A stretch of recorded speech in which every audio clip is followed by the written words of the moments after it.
Hey folks, welcome back to another Madden pump video.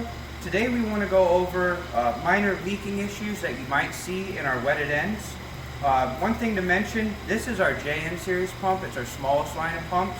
But if you take a look at this solution head, the wetted end assembly, we have a medium-sized pump over here called the MF series. You'll just notice for the most part, once you've seen one, you've seen them all.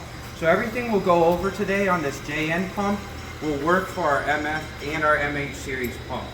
So oftentimes we'll get a picture sent or a customer calling us describing some caustic or chlorine, just some crud that's starting to form on the pump head, and it looks like it's leaking terribly. But usually what's really happening, and Gary, you can come in a little closer, is as this pump settles in, let's say we had it here on test for only an hour in a kind of a colder environment, and it ships to Florida in a warmer environment, and it's softer, and it starts to settle during operation, you might start to see, and you can kind of tell here because we've set it up this way intentionally, a small bead of fluid forming at this valve and connection point to the solution head. You could see it on the reciprocal side where the top valve hits the solution head, and there is just a tiny bead of fluid there. And then the other places you could see it are somewhere around the diaphragm sealing with the solution head or through the holes where the bolt is. Now again, I want to stress, it isn't common. We work really hard, even though we do have the thickest diaphragms that you're going to find on a metering pump, to break those in here so you don't have to deal with it.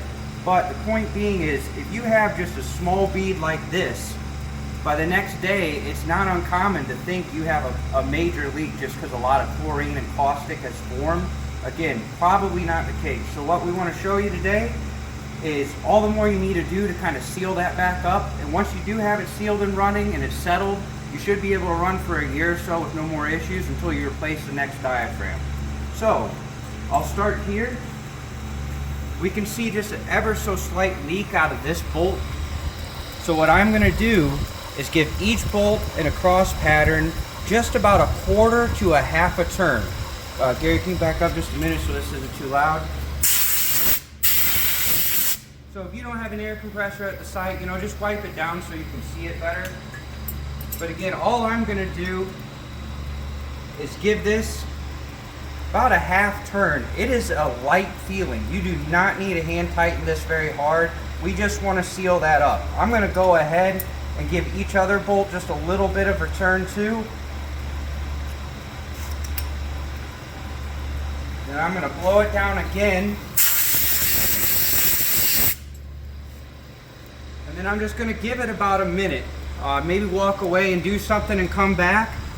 And ideally, just like this, it should seal up and you won't have a problem again. Now the other thing I've done to set this pump up, if you noticed earlier, there was fluid coming out, it looked like at this connecting point. So now I'm going to move to these tie down rods for the valve assembly. These are just squeezing everything together. Same idea. You will not feel much tightness on these at all. Just reach around, give each one maybe a quarter turn, maybe a half turn, and make sure to alternate back and forth so you keep it even. And again, I want to remind everybody, you don't necessarily feel something starting to tighten. It is a pretty light grip everywhere, so you just want to snug it up a little bit. Blow everything down. Walk away or just wait a minute. Take a good look. And if everything looks clean, after a time or two, you shouldn't need to do it more than once or twice. The first time you start it up, it should stay sealed and you'll be good to go.